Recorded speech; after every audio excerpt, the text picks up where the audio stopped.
I spent 80 years building high walls to keep the world out. I believed that silence was strength and that feeling was a fatal weakness. But now the mortar is finally crumbling and the ghosts are getting in. Let me tell you the terrible cost of being a man of stone. You see, for 50 years, I worked as a master stonemason and restoration architect. My hands, which are now spotted and shaking, used to be capable of reshaping the earth itself. I spent my life looking at granite, limestone, and marble. I learned very early on that stone is the perfect material. It doesn't complain. It doesn't bend. It doesn't bleed when you strike it with a chisel. It just takes the load. It endures. And that is exactly what I tried to become. I modeled my entire existence on the properties of the materials I worked with. In the era I grew up in, and perhaps even more so in the era you are living in now, we were sold a blueprint for masculinity that looked a lot like a fortress.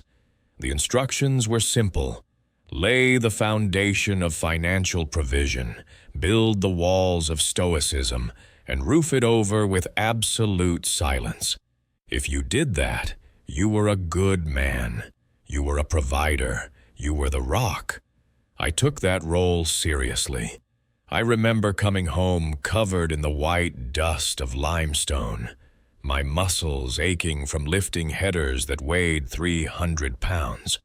I would walk into the kitchen, and if my wife asked me how I was, or if I was hurting, I would just grunt. I'm fine. That was my mantra. I'm fine. Even when I was terrified about money, even when I was lonely in a room full of people, I remained unmoving. I thought that by becoming a statue, I was protecting my family. I thought that if I showed a crack, the whole roof would come down on top of us. I viewed emotions as structural flaws. You don't want a soft spot in a load-bearing wall, do you? No. You want it dense. You want it impenetrable. So I calcified my heart.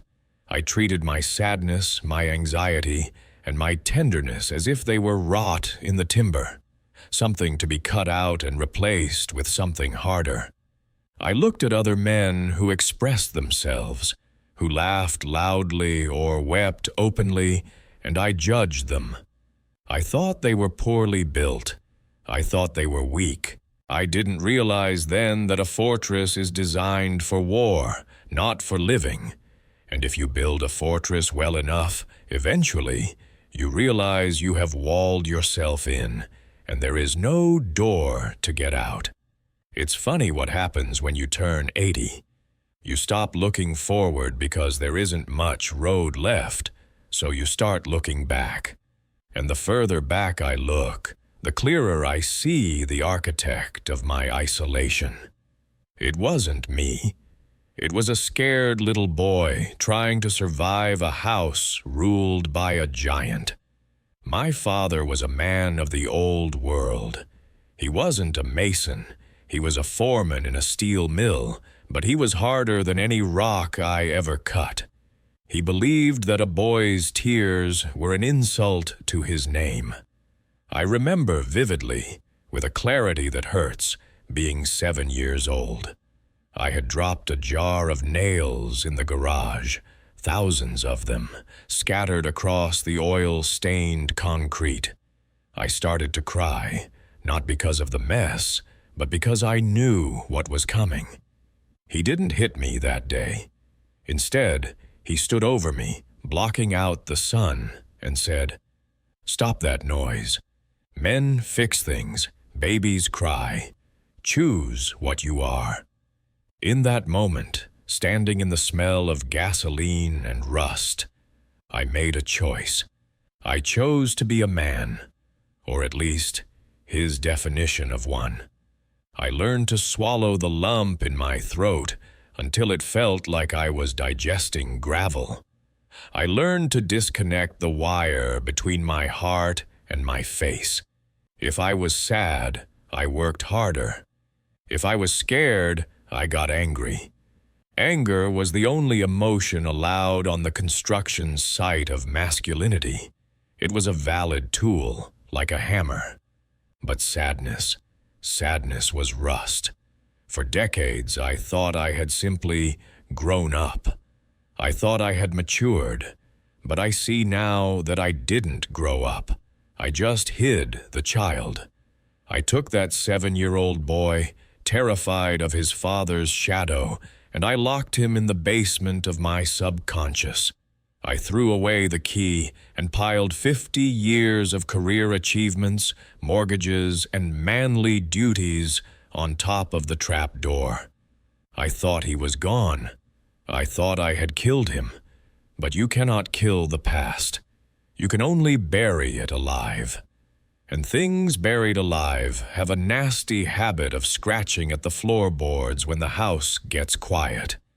Now that I am retired, now that the noise of work has stopped, I can hear him. I can hear that boy weeping in the basement, still waiting for permission to be human. Then comes the betrayal of the body. This is the part they don't put in the brochures about the golden years. For a man like me, whose entire identity was wrapped up in physical capability and endurance, aging isn't just a process. It is an insult. It is a slow-motion humiliation. I remember the day I realized the decline had truly begun. I was 74. I was in the garden, trying to move a simple, decorative planter, maybe 50 pounds. Nothing for the man I used to be. I bent my knees, I gripped the rim, and I heaved. But instead of the stone lifting, my back seized with a pain so sharp it dropped me to the dirt. I lay there in the mulch, looking up at the sky, unable to get up. My hands, which used to wield a 4-pound mallet, for 10 hours a day were trembling uncontrollably. That physical weakness triggered a structural failure in my mind. You see, when you are young and strong, you can physically repress your trauma. You can literally tense your muscles against the emotional pain. You can work it out. You can run from it. You can exhaust yourself so thoroughly that you don't have the energy to feel. But when you get old, when your testosterone drops and your muscles atrophy, you lose the energy to keep the door shut. The physical decline stripped me of my armor. I could no longer be the strong provider because I couldn't even provide the strength to open a jar of pickles for my wife. I felt useless, and in that vacuum of usefulness, the thoughts I had held back for decades rushed in. The mortar turned to sand.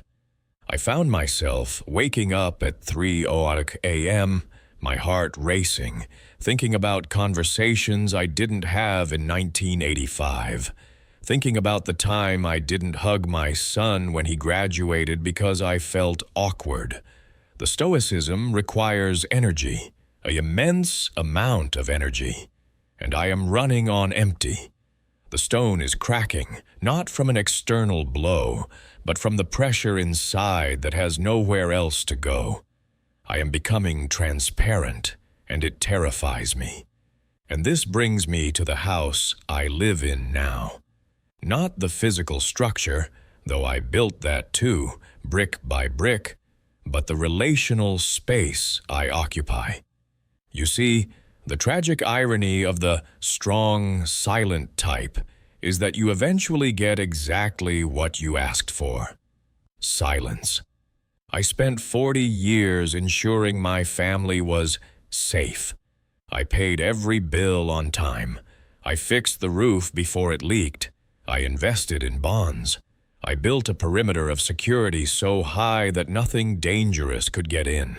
But in doing so, I made it impossible for anyone to really get in. My wife, God bless her patience, stopped trying to scale my walls 20 years ago.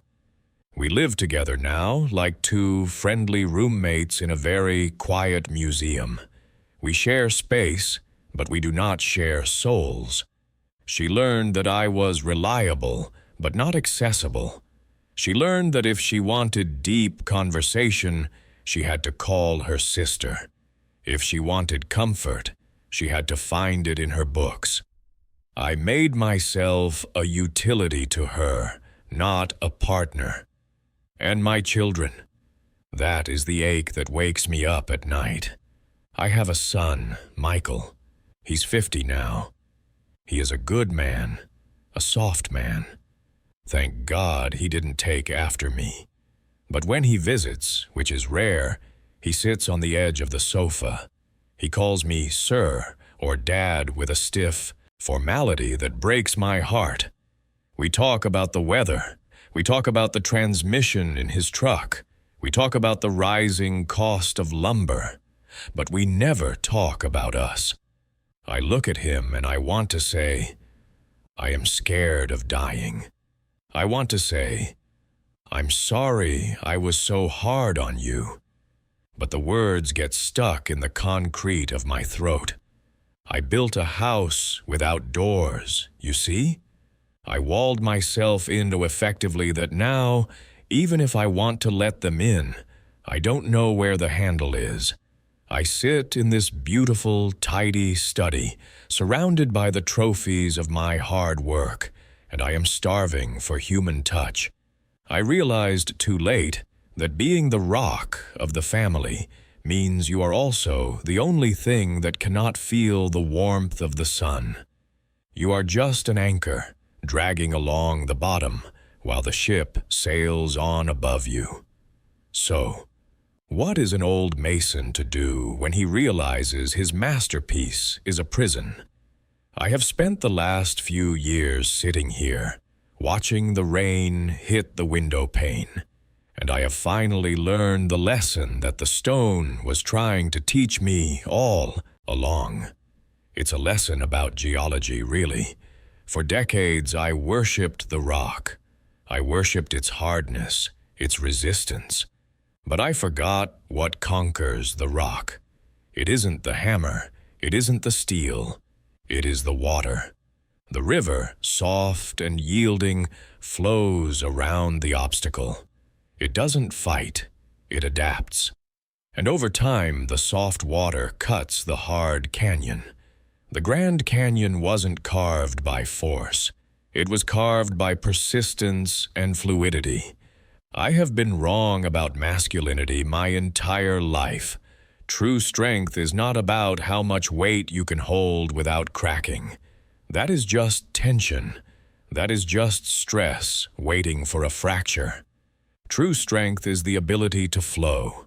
It is the courage to be fluid, to let the grief wash through you instead of damming it up, to let the love pour out of you without measuring it first.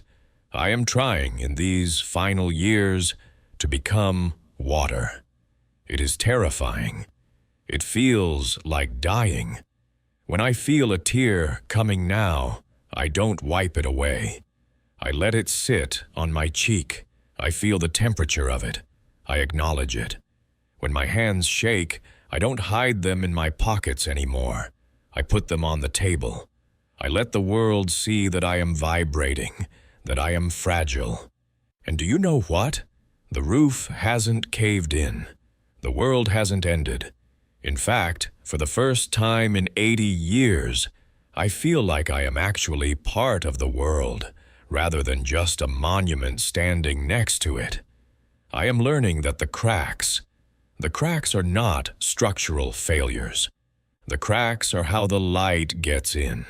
I want to share one last memory with you, one that stings every time I touch it. It was about 15 years ago. My wife had just received a cancer scare. It turned out to be benign, thank heavens. But in that waiting room, she was trembling. She reached out and took my hand. She squeezed it so hard her knuckles were white. And I froze. I didn't squeeze back. I sat there, staring at a magazine on the table, rigid as a board. I thought I was being strong for her. I thought if I showed fear, she would collapse. But I see her face in my memory now. She didn't need a rock. She needed a husband. She needed to know that I was scared too, so she wouldn't feel so alone in her fear. I denied her that. I left her alone in that room, even though I was sitting right next to her. That is my regret. Not the money, not the career, but the empty spaces I left between my hand and hers. If you are listening to this, and you are still young enough to lift the hammer, I beg you, put it down. Do not build a fortress. Do not confuse numbness with bravery. Being a man does not mean you must amputate your heart. Go home today and look at the people you love. Do not just provide for them. Be with them. Tell them you are tired. Tell them you are worried. Let your children see you cry so they know it is safe for them to do the same. Touch the living things in your life. Hug your son until he pulls away first. Be the water, not the stone. The stone eventually turns to sand and blows away. But the water is life itself. Because in the end, we are not stone. We are only just men. I am finally learning that to be whole, I must first be broken. Do not wait until your hands are shaking to hold someone you love. And build a life that has windows, doors, and room for the soft things.